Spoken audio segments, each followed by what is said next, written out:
Good day, everybody, and welcome to another edition of the Military and Foreign Affairs Network. I am your host, the voice of reason. And today, yes, is another lesson in insanity. We're going to have a brief look at how the left, the radical left, has taken over the federal bureaucracy. Now, how did this really occur? How did this happen? Well, it was Barack Obama. And I can tell you I worked for a federal agency. Again, not going to discuss that agency, what agency it was. But indeed, I worked for the federal government. Not in terms of my time in the U.S. military, but this was actual federal agency. And things were different when I worked at that agency. Now, when I left that agency, I remained in contact with friends and colleagues who operated and worked under this new Obama administration.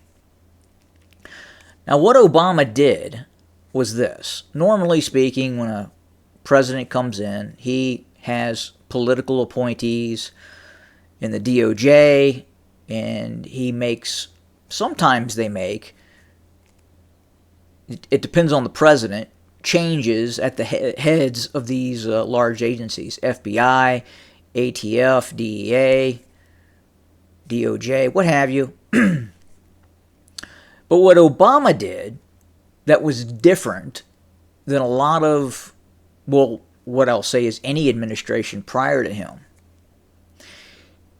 he, in a very clandestine manner, focused on non-political appointees. He got his people into positions of high power in these federal agencies, but then he mandated that those individuals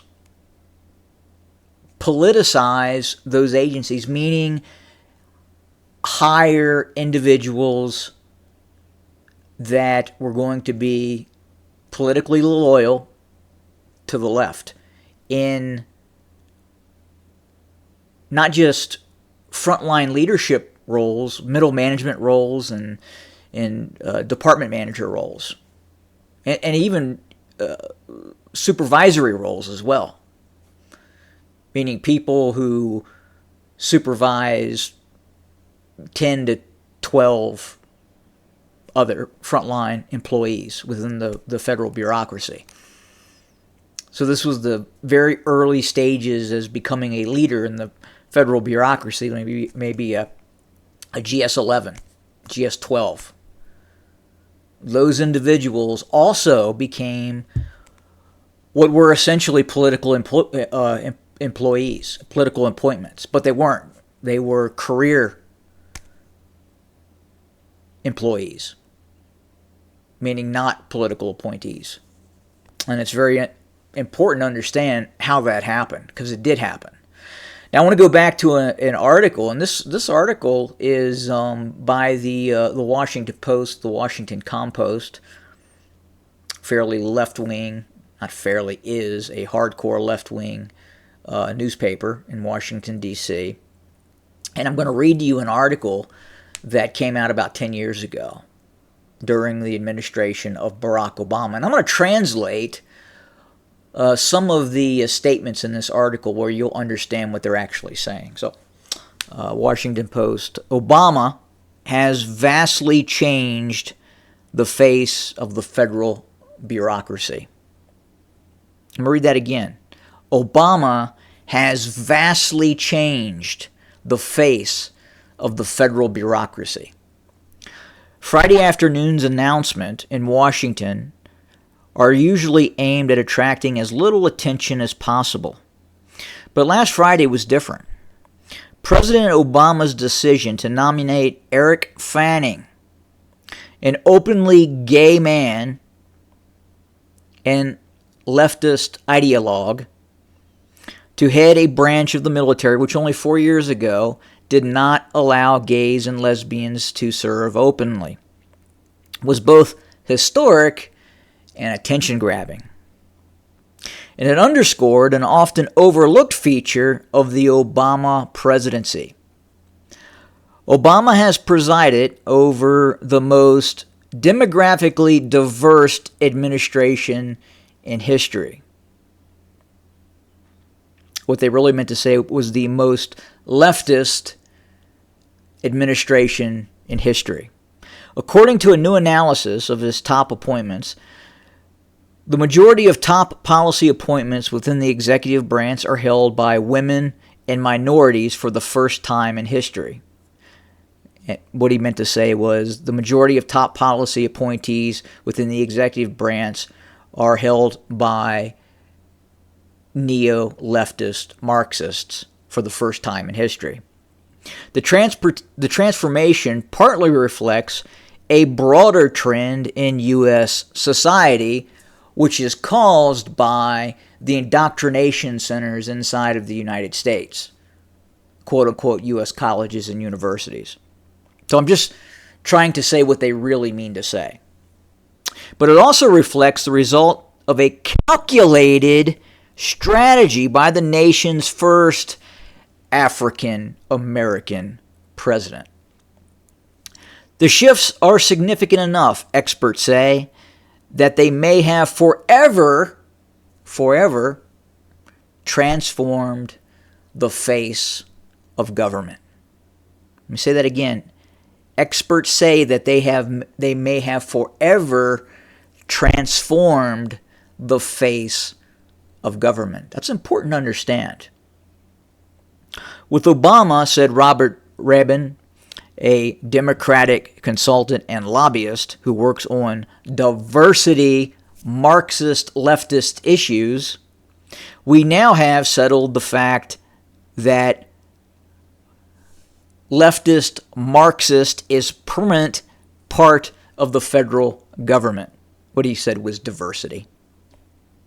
University of California at Berkeley law school professor Ann Joseph O'Connell has compiled a database of all government appointees confirmed by the Senate to more than 80 important policy positions between January 1977 and August 2015.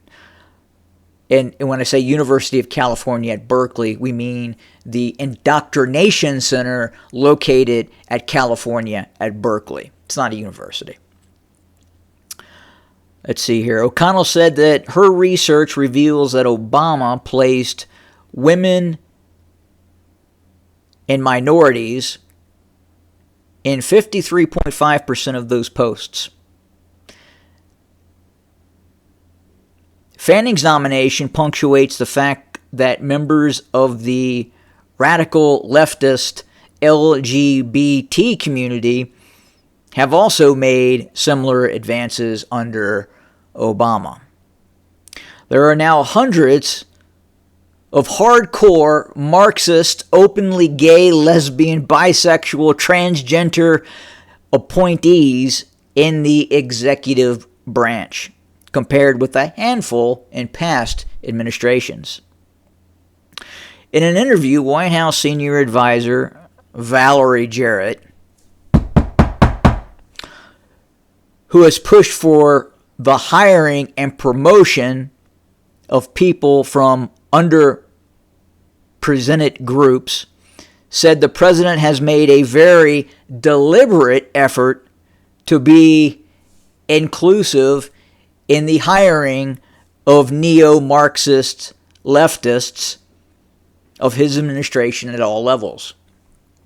So yes, Marxist African Americans, women's, Latinos, Native Americans, people with disabilities, the radical LGBT community, she said, he wanted to make sure that everybody had an opportunity to serve in this administration, and that its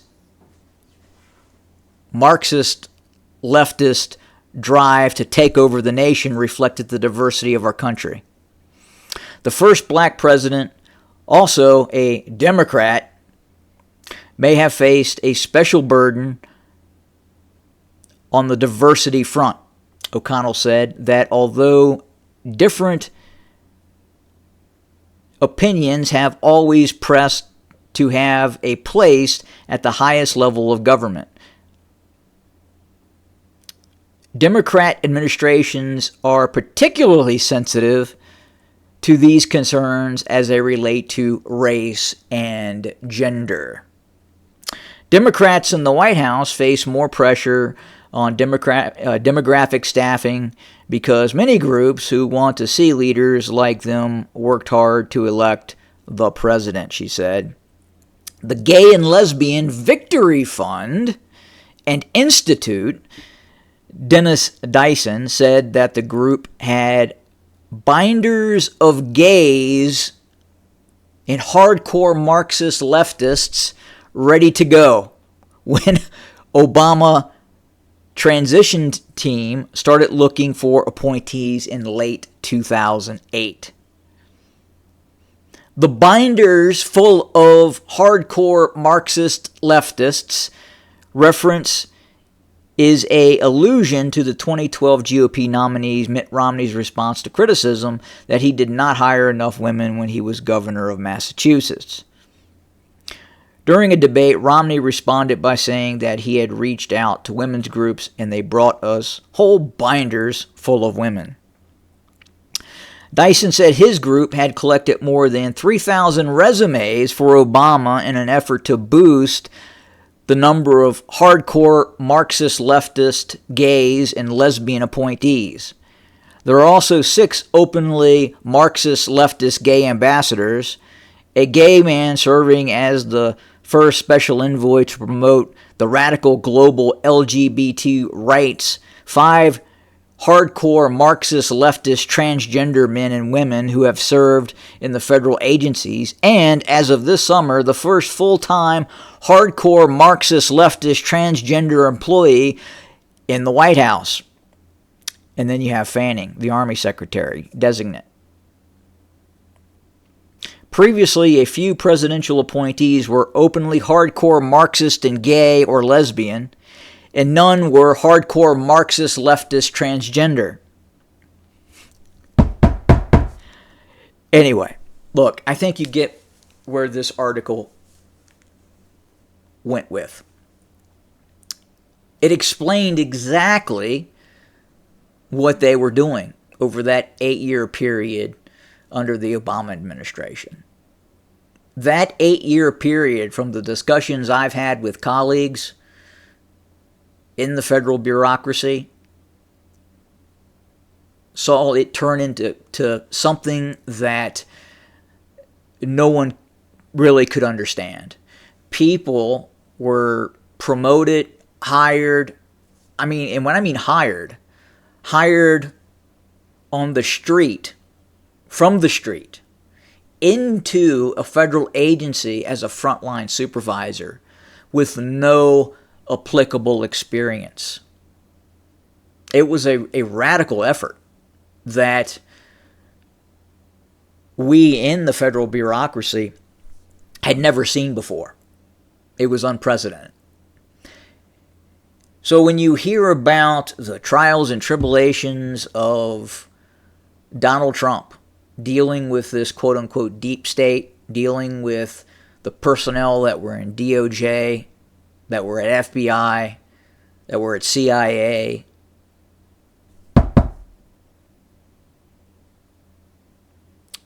all those individuals were brought in. Again, political ideologues from the Obama administration.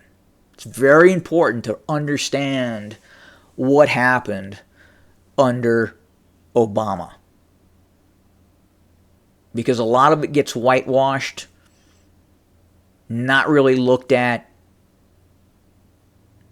It's repackaged as something very, very good with the left, even moderate left. But it wasn't. It was insidious, and it was the takeover. It was a takeover. More to come, as always. Thank you for joining us today. Have a good day.